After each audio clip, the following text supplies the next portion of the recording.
vous avez en effet le pacte législatif, et c'est là où on attendait d'avoir une réponse claire, au moins sur les 3 mesures que l'on a données, et on n'avait pas du tout de réponse. Rappelez-les peut-être pour les téléspectateurs. C'était d'abord l'autorité de l'État, donc c'est toutes les fonctions régaliennes, c'est aussi maîtriser l'immigration et donc renforcer aussi bien la sécurité que les moyens de la justice.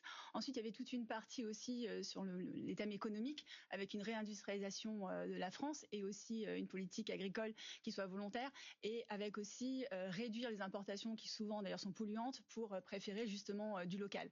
Et ensuite, il y avait toute la partie de rendre la force et la puissance publique en fait une efficacité dans tous les services publics, et ça passait par moins de bureaucratie et plus de moyens de proximité. C'est tout ce qui convient relativement à Emmanuel Macron, j'ai envie de dire. Points. Non, justement, la sécurité, et ce que vous avez dit est très symptomatique, ça me permet justement de rebondir.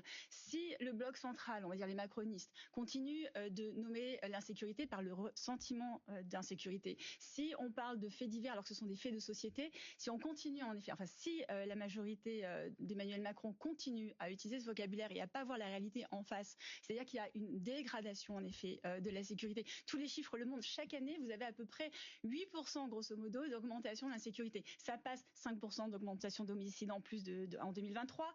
Tentative d'homicide, c'est 13%. Violence sexuelle, c'est 8%. Tout ce qui est tentative, coups et blessures, c'est 9%. Je pourrais continuer à débiter tous ces chiffres-là.